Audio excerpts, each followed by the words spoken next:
I just got back from church, so I don't know if I have enough time really to play today. So it's going to be probably a quick video. We're going to play like 3 games as per usual. We're going to play 3.0 Expo, and it is what it is. And I actually, at church, I'm not going to lie, I was thinking the entire time about what I was going to post and what kind of content. And I know I'm like really fixated on this YouTube stuff. And again, it's not like I really have that many viewers or anything, but it's just the entire concept of like, I don't know, just like you like being creative again, because like you can say what you want obviously about what I'm making, but it takes a certain amount of creativity to post content and all this stuff, and that's something that's kind of been missing from my life for a while. And it's just cool and unique at this point in my life that I can make videos and do this stuff. Those were some horrible spells from my opponent. And yeah, so I mean, just like the process has just been really cool to me, and I've been looking forward to every day and like thinking of what I'm gonna post. Anyway, so I was thinking of what I can do. I could tell a story from something that happened to me when I was younger, and I think that's what I will do. I also had another thing in mind, but maybe I'll say that for another video. But anyways, I'm gonna tell a story. I'm gonna tell a story about what happened to me, and it's probably one of the craziest things that's ever happened to me when I was a kid. So, and no, I wasn't touched by anyone. But what happened was I was in second grade, so I was a wee lad. And after school, every single day in elementary school, I would go to the playground after school, along many other people from of all ages. And there was kind of a playground that was designated for the older kids, like the fourth, fifth graders, and there was one that was for the younger kids. And obviously, I was younger, so I was in that one. That's just some context. So okay, you missed those. So I was there, and at this point in second grade, my sister was 2 years younger than me, so she was in kindergarten. So she was also at this playground with me, among all of her friends. And this was like a fall day, so it was kind of cold, right? Well, I was a horrible wizard. Anyway, it was kind of cold, so I was wearing a jacket, and while wearing this jacket, I guess it must have been like on the thicker side of a jacket. Oh, I missed the tower. And that's unfortunate. I was wearing a thicker jacket, and my sister and her friends were, I guess, we were like playing around. And so they would come up to me, and they would grab onto my jacket on like the side of the jacket where it was kind of thicker, and they would hold on. And they would just like, I would walk around, and I would basically be dragging them behind me. And that was like, I don't know, that was our fun in second grade, just for that one time.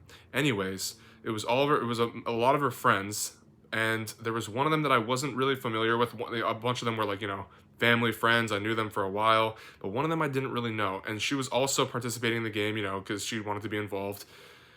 And what ended up happening was she held on to me, and while they would be holding on to my jacket, I would spin in a circle to kind of throw them off, right? And so while I was doing that, she went flying off of me. Like, she must have let go and she went flying. But it wasn't that deep, right? Like, she just fell. It was okay. She wasn't crying or anything. But when that happened, her dad, who was also there, came up to me and was like, "Oh," like screaming, like, "Oh, what the F?" Like, he jumps. There's like a little fence between the fence. There's a fence between like the parents' side and the kids' side, right?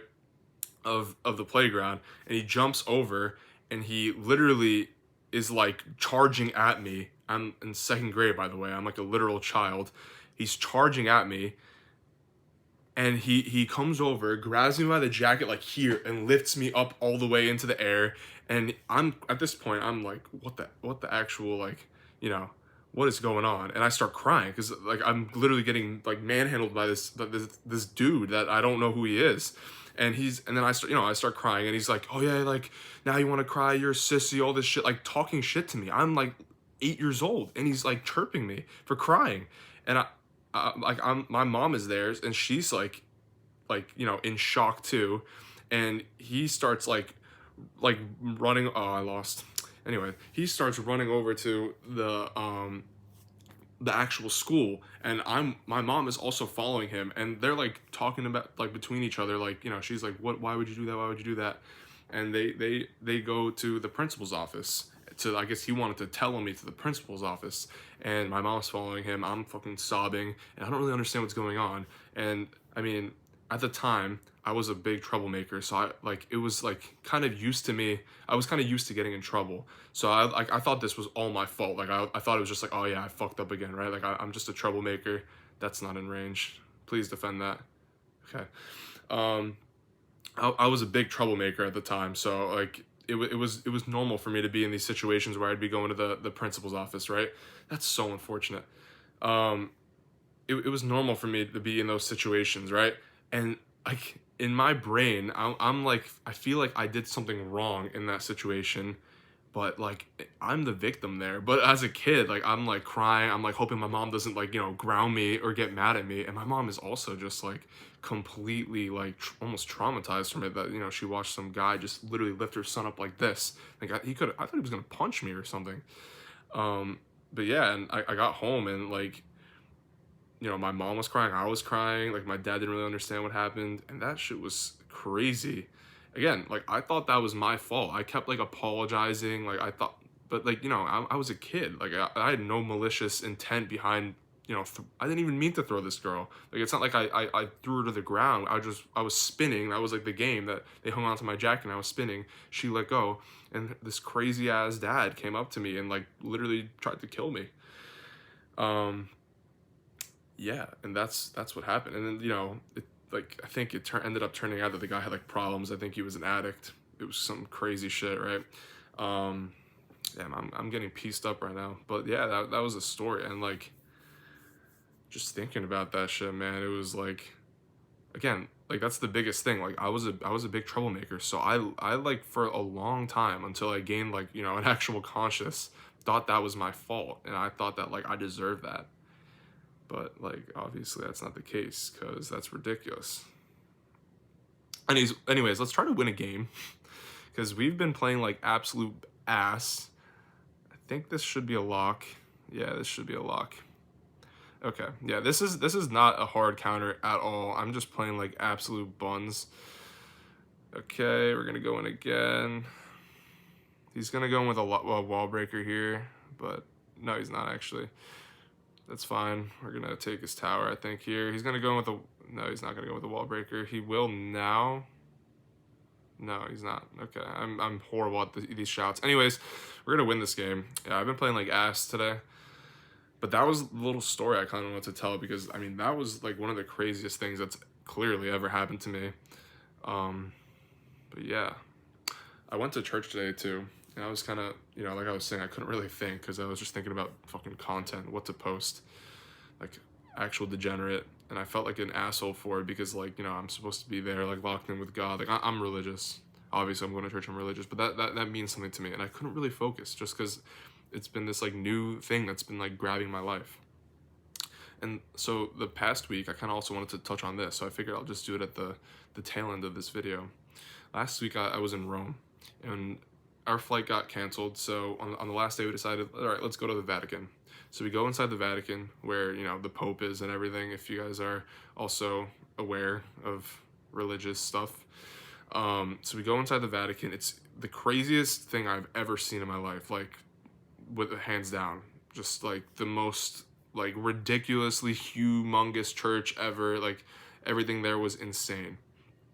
Anyways, okay, I don't know what this guy's doing.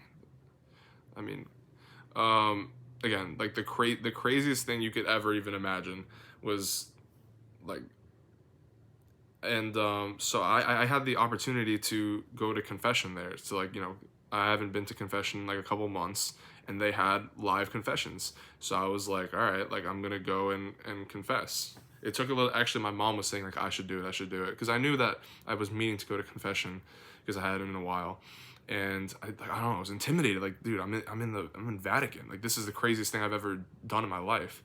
Religious wise, I'm going to the Vatican and like talking to like a Roman Vatican priest and confessing my sins. But after a while, there's a long wait for it, because there's only one English speaking one. After some convincing, I finally was like, yeah, like when am I ever gonna do this again? I'm never gonna have this opportunity again. And so, I confess my sins. Obviously, I can't say what I confess, because that defeats the point of confession. And my penance, meaning like after you confess, they tell you like, okay, like your sins have been absolved, and this is your penance. This is what you have to do. And the dude's penance was to just go and, you know, do an act of kindness or an act of charity, right? So I was like, okay, that's an interesting one, because usually they say like, you know, pray like 5 Our Fathers, pray like, you know, 3 Hail Marys, something like that.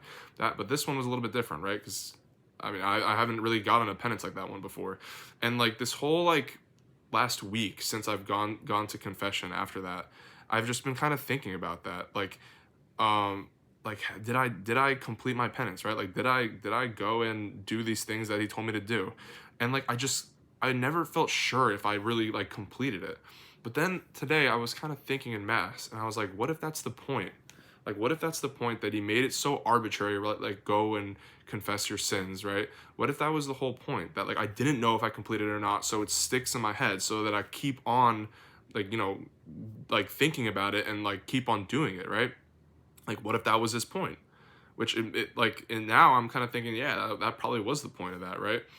So that was like a kind of a cool revelation to me, because now I kind of realized that like that is the whole point of what he was trying to do, that, or at least that's how I took it, right? That he wanted me to, like, obviously something as arbitrary as go and do like a good deed. I can go and like hold a door for someone and be like, oh yeah, like I'm absolved from my sins, but like, you know, I think deeper than that, and I feel like that's not really what his intention was anyway. And but now, like, after like kind of thinking about it, oh shit. After kind of thinking about it, I kind of feel like I've changed the meaning, and now I kind of understand the whole purpose of what he means, that what the priest meant, that he wants me to kind of go forth and not even really think, or not even really like think like, oh yeah, like I completed it or whatever, but just go with that like intention in mind, like did I do an act of charity today, right? Like did I do something good for the world today? And I will never really be satisfied with whatever I do, because that's how life works, right? Like you do something good, and Abyssal no key. I played an Abyssal already. Anyway, I'll never be satisfied with what I do in my life, right? Like that's like the reality with life, that you can do whatever you want in this world, but you won't feel satisfied with it. So when someone tells you go do something good, and you do something good, and you don't even think about it, the next day you're gonna be like, did I really do something good, or am I, you know, did I do nothing at all? And that kind of mindset, it just keeps in my mind, because obviously this penance means something to me, and thinking about whether I actually completed it or not is like is big, right? And I don't know really what I'm saying, but I think you guys get my point. That now I've kind of have this message stuck in my head to, you know, do acts of charity, do something good for the world, and I don't really feel satisfied with whatever I do. So it's just gonna continue to making me think about it, and continue making me do better things for the world. So that was a really valuable thing I took out of that. And yeah, those were the 3 videos. I hope you enjoyed the video. No, only one lost today and a lot of yapping, so subscribe.